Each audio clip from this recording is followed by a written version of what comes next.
नमस्कार। माली समाचार हिंदी में आपका स्वागत है। मैं दिनेश माली। सरकार ने यूनिफाइड पेंशन स्कीम में जोड़ा ओल्ड पेंशन स्कीम का लाभ। ऐसे केस में मिलेगा पुरानी पेंशन के विकल्प का लाभ। केंद्र सरकार के कर्मचारी नई पेंशन योजना यानी एकीकृत पेंशन योजना को स्वीकार नहीं कर रहे हैं। यूपीएस को लेकर कर्मचारी में उत्साह नजर नहीं आ रहा। एकीकृत पेंशन योजना विकल्प देने की आखिरी तिथि 30 जून है। अब यूपीएस का विकल्प देने में केवल 1.5 सप्ताह बचा है। केंद्र सरकार में लगभग 30 लाख एनपीएस कर्मियों में से 50,000 कर्मचारियों ने भी यूपीएस में शामिल होने का विकल्प नहीं दिया। इस बीच केंद्र सरकार ने बुधवार को यूपीएस में ओपीएस वाला एक लाभ जोड़ा है। इसमें एनपीएस और ओपीएस के समान डेथ कम रिटायरमेंट ग्रेजुएटी और सर्विस के दौरान मृत्यु या दिव्यांगता होने के मामले में ओल्ड पेंशन स्कीम वाला लाभ शामिल किया है।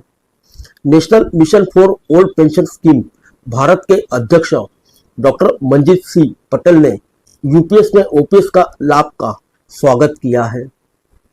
मंजीत सिंह पटेल के मुताबिक भारत सरकार ने यूनिफाइड पेंशन स्कीम के तमाम विरोधों के बीच उसमें कुछ ऐतिहासिक लाभ जोड़ दिए हैं, जिनमें एनपीएस और ओपीएस के समान डेट कम रिटायरमेंट ग्रेजुएटी और सर्विस के दौरान मृत्यु या दिव्यांगता होने के मामले में ओल्ड पेंशन स्कीम का लाभ शामिल है। पटेल ने कहा, भारत सरकार के इस बदलाव का स्वागत है। भारत सरकार ने यूपीएस में डेट कम रिटायरमेंट ग्रेजुएटी को एंडोर्स करके कर्मचारियों के बीच से इस संशय को खत्म कर दिया था कि डेट या डिसेबिलिटी की स्थिति में ओपीएस वाले लाभ नहीं मिलेंगे। बता दें, सर्विस के दौरान कर्मचारी की डेट या डिसेबिलिटी होने की दशा में भारत सरकार ने एनपीएस की तरह ओल्ड पेंशन स्कीम का विकल्प का लाभ देकर न्याय किया है। इस बाबत national mission for old pension scheme Bharat के डेलीगेशन ने 24 फरवरी को कार्मिक एवं पेंशन मंत्रालय के मंत्री डॉक्टर जितेंद्र सिंह से मुलाकात की थी। यूपीएस का विकल्प चयन करने के बाद अगर किसी कर्मचारी की रिटायरमेंट से पहले डेथ या डिसेबिलिटी हो जाती है तो उस स्थिति में कुछ भी क्लियरिटी नहीं है कि उसे किस प्रकार की पेंशन या फैमिली पेंशन मिलेगी। डॉक्टर जितेंद्र सिंह ने उक्त विषय को गंभीरता से लिया। उन्होंने बाकायदा national mission for old pension scheme Bharat के डेलीगेशन के साथ उक्त विषय पर चर्चा भी की। मंत्री ने यह आश्वासन दिया कि इस मुद्दे का समाधान निकाला जाएगा। अब उसी के तहत यूपीएस में यह संशोधन किया गया है। बतौर पटेल जब यूपीएस का विकल्प आया तभी से all India NPS employ federation द्वारा इस मुद्दे को उठाया जाता रहा। अभी तक यूपीएस का विकल्प चयन करने के बाद अगर किसी कर्मचारी की रिटायरमेंट से पहले डेथ या डिसेबिलिटी हो तो उस स्थिति में कुछ भी स्पष्ट नहीं था। कर्मचारी असमझ में थे कि उन्हें किस प्रकार की पेंशन या फैमिली पेंशन मिलेगी। अब भारत सरकार ने यूनिफाइड पेंशन स्कीम में सेवा काल के दौरान मृत्यु या डिसेबिलिटी होने के केस में एनपीएस की तरह पुरानी पेंशन का विकल्प जारी कर दिया। साथ ही यूनिफाइड पेंशन स्कीम में भी ग्रेजुएटी का प्रावधान किया गया। पटेल ने कहा, एनपीएस हो या यूपीएस, कर्मचारी हर हाल में ओल्ड पेंशन स्कीम की सभी सुविधाएं लेकर रहेंगे। डॉक्टर मंजीत पटेल कहते हैं कि यूपीएस के प्रति 2-3% सरकारी कर्मियों का भी रुझान नहीं है। विभिन्न मंत्रालयों और विभागों में यूपीएस की सही ट्रेनिंग देने वाले ट्रेनरों का अभाव है।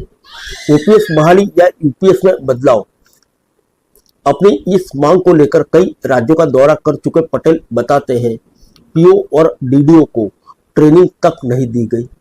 अनेक अधिकारी ऐसे हैं जिनके पास कर्मियों के सवालों का जवाब नहीं होता। जो कर्मचारी रिटायर हो चुके हैं अब उनके खाते बंद हो गए हैं।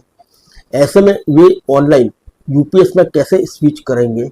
इस प्रक्रिया में कई सारी दिक्कतें हैं। आईटी विभाग को ऑनलाइन ट्रेनिंग पर फोकस करना चाहिए। अब ऐसा तो नहीं है कि 1.5 सप्ताह में 30 लाख एनपीएस कर्मचारी यूपीएस का विकल्प ही दे देंगे। सरकार को कम से कम 3 माह तक तिथि आगे बढ़ानी पड़ेगी। आइए जानते हैं कर्मचारी को क्यों मंजूर नहीं UPS. Confederation of central government employees and works के महासचिव एसपी यादव ने बताया था कि कर्मचारी को यूपीएस मंजूर नहीं है। सरकार ने इसे जबरदस्ती कर्मचारियों पर थोपा है।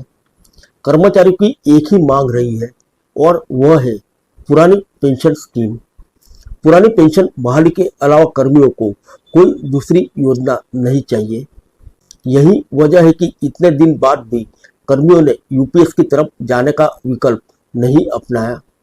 अगर 30 लाख कर्मियों में से 50,000 कर्मचारी भी यूपीएस का विकल्प नहीं चुनते हैं तो इसका मतलब है कर्मचारी इस योजना को स्वीकार करने के लिए तैयार नहीं है। अब सरकार के पास इस योजना को अपनाने की अंतिम तिथि को आगे बढ़ाने के अलावा दूसरा कोई विकल्प नहीं है। ऐसा संभव है कि कर्मचारी के हितों को देखते हुए सरकार यूपीएस में कोई परिवर्तन कर दे।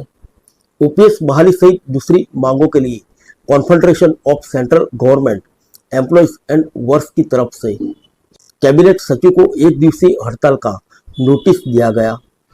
यह 1 दिवसीय हड़ताल 9 जुलाई को होगी। आइए जानते हैं यूपीएस पर कर्मचारियों का रुझान क्यों है फीका। स्टाफ साइट की राष्ट्रीय परिषद के सदस्य और अखिल भारतीय रक्षा कर्मचारी महासंघ के महासचिव सी श्री कुमार का कहना है कि यूपीएस को लेकर केंद्र सरकार के कर्मचारी का रुझान बहुत ही फीका है। कर्मचारी यूपीएस में शामिल नहीं होना चाहते। अभी तक महज 2 से 3% एनपीएस कर्मचारी भी यूपीएस में नहीं आ रहे। इसकी आखिरी तारीख 30 जून है। केंद्र सरकार ने कैलकुलेटर भी जारी किया है। केंद्र सरकार के कर्मचारी एनपीएस और यूपीएस की झंझट में नहीं पड़ना चाहते। उनकी एक ही मांग है, पुरानी पेंशन बहाली। ओपीएस बहाली को लेकर दोबारा से कर्मचारी संगठन लामबंद होने की तैयारी कर रहे हैं। सरकार ने एनपीएस कर्मियों को 30 जून तक यूपीएस में शामिल होने का विकल्प दिया है। राष्ट्रीय पेंशन प्रणाली के तहत 20 मई को एकीकृत पेंशन योजना कैलकुलेटर लॉन्च किया गया था। इसका मकसद केंद्र सरकार के कर्मचारियों को वह सुविधा मुहैया करानी है जिसके द्वारा वे एनपीएस और नई स्कीम यूपीएस दोनों के तहत मिलने वाले पेंशन लाभों की तुलना कर सकते हैं। इसके बावजूद कर्मचारी मन नहीं बना पा रहे। फिर मिलेंगे अगले बुलेटिन में अन्य किसी खबर के साथ। तब तक के लिए इजाजत दीजिए। नमस्कार।